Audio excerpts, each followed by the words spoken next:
Yeah, minsan mabigat ang laban ng buhay, pero hindi tayo ginawa para lumaban ng mag-isa.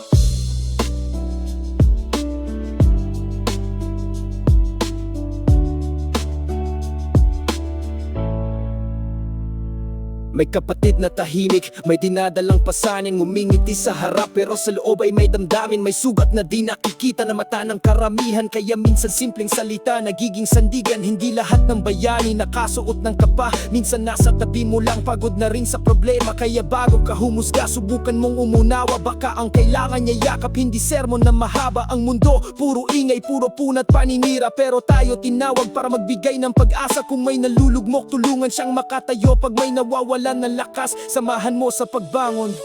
Palakasin mo ang kapatid mo, pag siya'y nanghihina wag mong iwanan. Patatagin mo ang puso niya hanggang makita niya ang liwanag. Sama-sama tayong lalakad sa hirap at sa tagumpay. Pag-ibig ang ating sandata hanggang sa dulo ng buhay. Hindi sukatan ng yaman, hindi rin ang estado. Ang mahalagay may pusong handang tumulong sa tao. Isang mensahe, isang tawag, isang simpleng kumusta, pwedeng maging sagot sa taong wala ng pag-asa. Bawat isa may laban na di mo alam ang bigat, kaya piliin mong magmahal kahit minsan mahirap. Tayo itinayo para magtulungan, hindi maghilahan pababa, dahil mas malakas ang samahan kapag si Kristo ang kasama. Kung may kapatid na naliligaw sa daan, ipaalala mong may Diyos na handang umalalay kailanman. Hindi perpekto ang tao pero may biyayang sapat, at sa bawat pagbagsak may kamay na aangat. Palakasin mo ang kapatid mo, pag siya'y nanghihina wag mong iwanan. Patatagin mo ang puso niya hanggang makita niya ang liwanag. Sama-sama tayong lalakad sa hirap at sa tagumpay. Pag-ibig ang ating sandata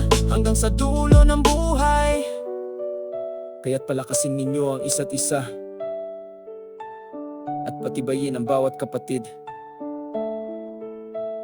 Hindi lang salita, gawin natin araw-araw. Tayo ang kamay, tayo ang tinig, tayo ang pag-asang ginagamit ng Diyos.